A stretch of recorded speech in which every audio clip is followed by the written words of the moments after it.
saya Timofira dengan NPM 248620610033.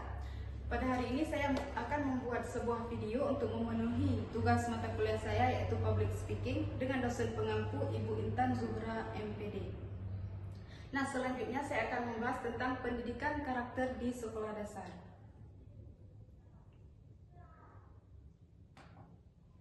Nah, definisi dan hakikat karakter. Pendidikan karakter merupakan instrumen yang harus diterapkan secara holistik dan berkelanjutan untuk membangun fondasi spiritual serta etika yang kokoh.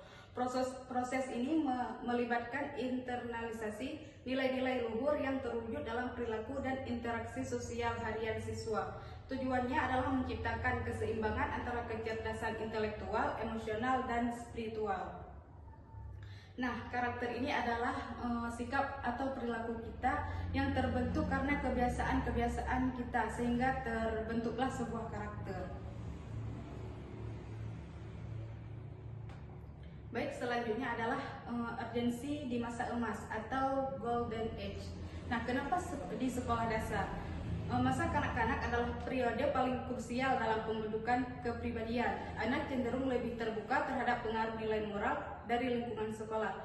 Pendidikan di tingkat SD tidak hanya pelengkap, tetapi bagian integral dari arsitektur pendidikan nasional untuk mencetak manusia yang beriman dan bertakwa. Pentingnya memberikan pendidikan dan pembinaan terbaik di masa perkembangan agar anak tumbuh secara optimal. Selanjutnya, landasan hukum dan kebijakan. Undang-Undang Sisdiknas Nomor 20/2003 secara resmi mengatur tujuan pendidikan nasional untuk mengembangkan potensi peserta didik agar menjadi manusia yang beriman, berakhlak mulia, serta berilmu dan kreatif. Yang kedua ada PPK dan Kurikulum Merdeka.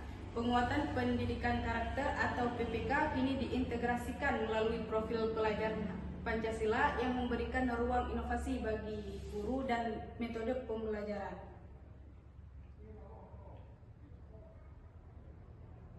Selanjutnya ada pilar nilai karakter utama. Nah, yang pertama ada religiusitas, yaitu membangun hubungan spiritual dengan Tuhan Yang Maha Esa.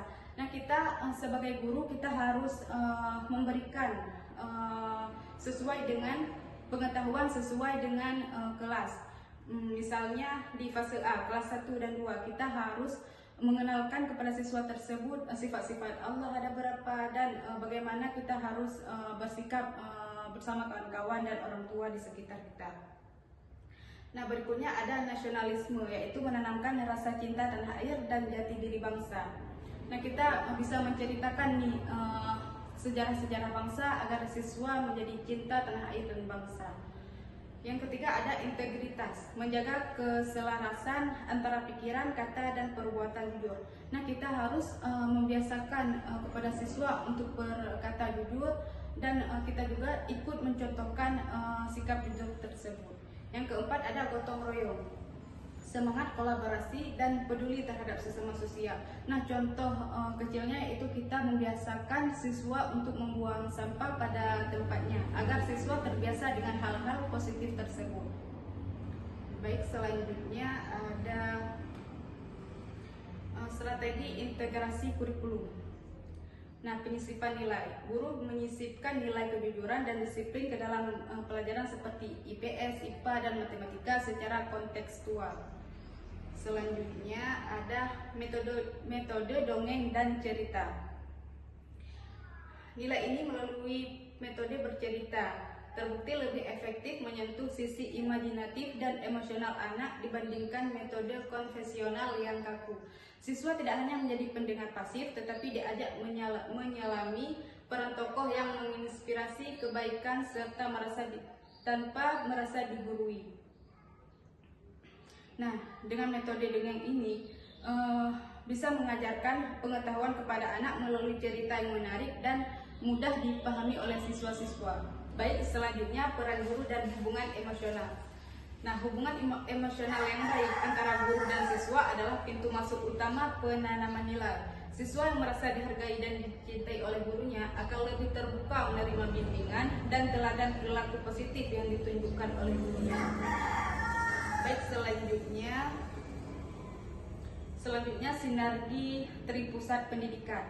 Yang pertama ada sekolah dan keluarga. Nah, kolaborasi menciptakan konsistensi pada karakter, anak belajar efektif saat menerima nilai yang sama di rumah dan di sekolah. Yang kedua ada masyarakat. Lingkungan komunitas dan media sosial berperan sebagai penguat atau justru pelemah karakter jika tidak diawasi secara kolektif.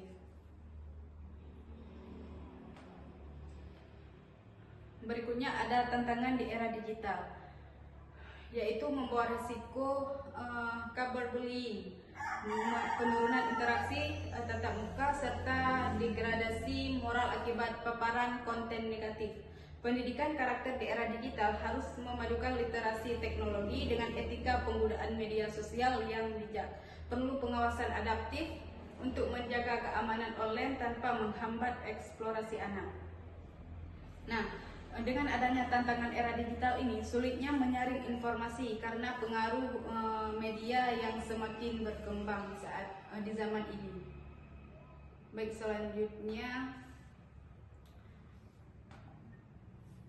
selanjutnya membentuk generasi berintegritas.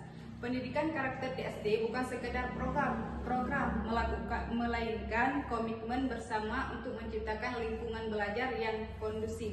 Melalui integrasi kurikulum, keteladanan guru, dan sinergi orang tua, kita mewujudkan generasi yang cerdas, intelektual, sekaligus mulia pekertinya. Nah, dengan terbentuknya generasi yang integritas ini adalah usaha yang menciptakan generasi yang jujur, bertanggung jawab, dan memiliki moral yang baik. Baik, sekian video presentasi dari saya. Lebih dan kurang saya mohon maaf. Assalamualaikum warahmatullahi wabarakatuh.